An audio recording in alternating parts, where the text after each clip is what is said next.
لازم يبقى في صراحه وصراحه تامه مع جمهور نادي الزمالك بالموقف الحقيقي للفريق. وانا اقول لك انا على درايه كامله بموقف عقود اللعيبه والبادجت لفريق كره القدم الفريق الاول، واقدر اقوله لك بالارقام وانا معاك دلوقتي، وانا بقول لهم الحقيقه. تمام. بقول لهم الحقيقه. البادجت بتاع الفريق الاول لنادي الزمالك لهذا الموسم 336 مليون جنيه. تمام. وده رقم كبير جدا. على سبيل المثال البادجت بتاعت الفريق الاول بتاعت النادي الاهلي ما بين 230 و 245 مليون جنيه. تمام. فانت بتتكلم في ان انت ثاني اكبر فريق في مصر بعد بيراميدز.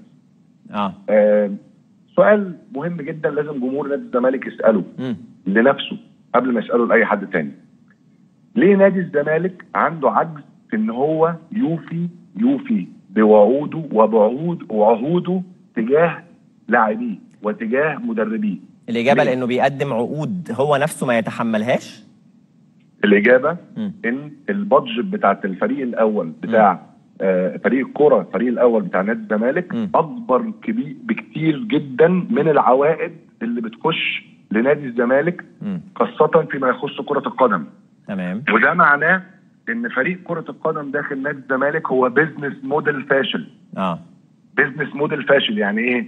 يعني النهارده لو جه انفستر او جه مستثمر يستثمر في نادي الزمالك واتعرض عليه البيزنس كيس بتاعت الفريق الاول بتاعت نادي الزمالك، مفيش مستثمر هيخش يستثمر معاك. تمام.